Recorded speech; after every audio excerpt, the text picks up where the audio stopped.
यदि ये गठबंधन चुनावी गठबंधन की शक्ल लेता है तो हमारी पार्टी के लिए बहुत हानिकारक है।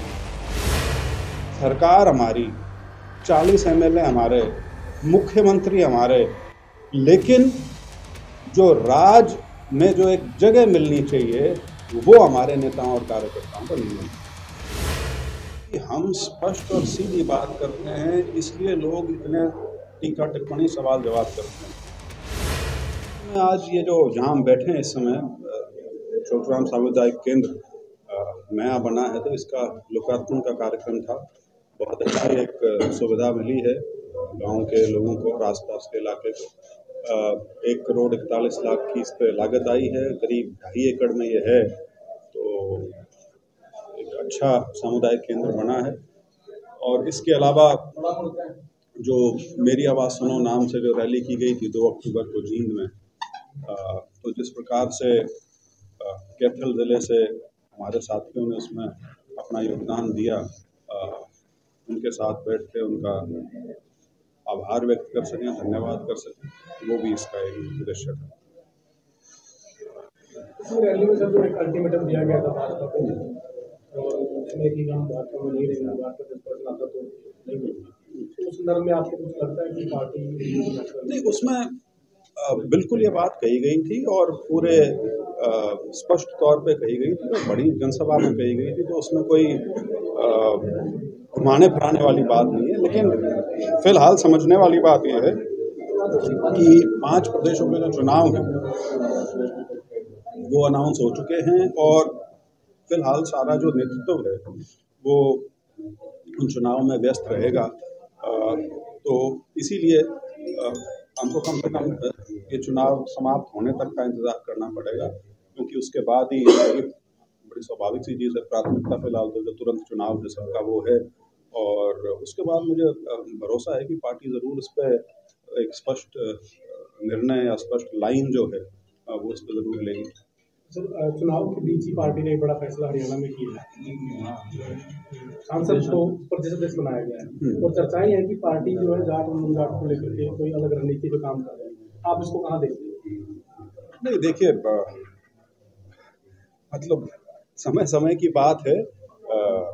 हर अगर आप जातिगत उस पर ही आए तो भाजपा का हर जाति का प्रदेश अध्यक्ष रहा है। पहले धनखड़ साहब थे, फिर बराड़ा साहब थे, कृष्णपाल गुर्जर रहे हैं, रामविलास शर्मा जी रहे हैं, रतनलाल कटारिया जी रहे हैं। तो वो तो जो प्रदेश और राष्ट्रीय स्तर की जो पार्टियां हैं उनमें हर चीज़ जो है वो सिर्फ उसमें जाति उसका निर्णायक भूमिका नहीं होती। ठीक है, जाति का अपना एक स्थान रहता है, राजनीति में भी है, लेकिन नायब सैनी जी तो मेरे साथ सांसद हैं और युवा हैं, और वो उन लोगों में से हैं जो बिल्कुल युवा अवस्था से पार्टी के साथ जुड़े हुए हैं और ऊर्जावान व्यक्ति हैं। तो पार्टी ने सोच समझ के उनको प्रदेश अध्यक्ष का दायित्व दिया है, और धनखड़ जी ने बहुत बखूबी 4.25 साल अपना दायित्व निभाया। और ये ज़रूर है कि अब नायब सैनी जी जिस समय पे उनको ये बागडोर सौंपी गई है, बहुत क्रूशियल समय है, क्योंकि 2 इलेक्शन तुरंत आने हैं, एक लोकसभा का आएगा और उसके बाद हरियाणा असेंबली का आएगा। तो मेरी उनको शुभकामनाएं कि उनका जो कार्यकाल है वो पार्टी के लिए लाभदायी हो और दोबारा से सत्ता में लाने की ओर उनके प्रयास लगे रहें। सर, अगर भाजपा इकट्ठी रही, गठबंधन ना टूटा, तो आप वीरेंद्र सिंह के साथ रहो या भाजपा से चुनाव लड़ें? 2 अक्टूबर की रैली में हम जितने लोग थे वो किसी पार्टी के झंडे या निशान के नीचे इकट्ठे नहीं हुए थे। तो बड़ी स्वाभाविक सी चीज़ है, हम सब वहाँ चौधरी वीरेंद्र सिंह के नाते इकट्ठे हुए थे, उनके साथियों के नाते इकट्ठे हुए थे, और वहाँ इकट्ठे होने का मकसद ही ये था कि जो भी फैसला वो करेंगे या जो भी दिशा निर्देश उनकी तरफ से होगा हम सब उसमें भागीदार रहें। आपने जनसभा में भाजपा को एक तरीके से बकरी बताया, तो बकरी कौन है और शेर कौन है? नहीं, मैंने भारतीय जनता पार्टी को या किसी भी पार्टी को बकरी नहीं कहा। एक संदर्भ दिया है कि कई बार आदमी में कमजोरी उस वजह से आती है जिन लोगों के बीच में वो बैठा हो, और जिस प्रकार का फीडबैक दिया जाए तो आदमी को खुद ये लगना शुरू हो जाता है कि शायद मेरे अंदर कोई कमजोरी है।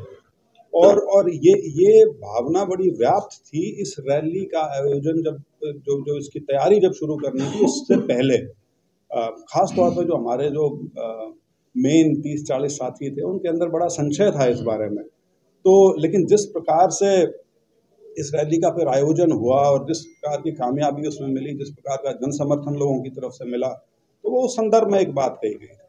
जब वीरेंद्र सिंह भाजपा में आने के बाद सुंदर महसूस कर रहे हैं? देखिए, एक बात वो हमेशा बोल चुके हैं कि भारतीय जनता पार्टी उन्होंने 2014 सितंबर मेरे ख्याल से उसमें ज्वाइन की थी और उसके तुरंत बाद नवंबर में उनको मोदी जी ने जो अपनी पहली सरकार में जब पहला फेरबदल किया उसके अंदर उनको कैबिनेट मंत्री नियुक्त किया गया और हरियाणा से वो इकलौते ऐसे राजनेता हैं जो केंद्र सरकार में कैबिनेट मंत्री बने हैं बिना हरियाणा का चीफ मिनिस्टर हुए।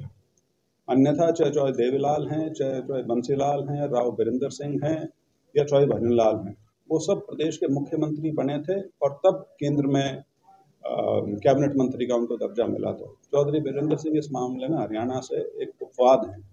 तो उस नाते पार्टी ने पूरा मान सम्मान दिया है, उसके बारे में किसी को कोई संशय नहीं होना चाहिए। लेकिन राजनीतिक हालात कई बार बदलते हैं, उसमें बहुत चीज़ें और आती हैं, तो उन सब की चीज़ों को देखते हुए भी आदमी को कई बार अपनी बात रखनी पड़ती है। विचार आया है 2 अक्टूबर की रैली में, उससे पहले चाणस को लेकर बात चलती रहती है, होती रहती है, ये जज्बा से इतना वो उनकी पार्टी से? देखिए, क्योंकि हम स्पष्ट और सीधी बात करते हैं इसलिए लोग इतने टीका टिप्पणी सवाल जवाब करते हैं। आप मेरी पार्टी के किसी भी कार्यकर्ता या नेता से आप बंद कमरे में यदि बात करेंगे तो सबका विचार यही है, लेकिन एक पार्टी का अनुशासन शायद रोक लेता है जिस वजह से वो उसको मुखर होकर सामने नहीं कह सकते। और ख़ास तौर पर क्योंकि चुनावी वर्ष है तो जो सरकार चलनी थी वो चल ली, 4-4.25 साल चल चुकी है इस गठबंधन के माध्यम से, और यदि ये गठबंधन चुनावी गठबंधन की शक्ल लेता है तो हमारी पार्टी के लिए बहुत हानिकारक है। ये हमारी लाइन है। सरकार चलाने तक की तो एक मजबूरी थी कि हमारा बहुमत नहीं था, उस नाते हमको इनका साथ लेना पड़ा।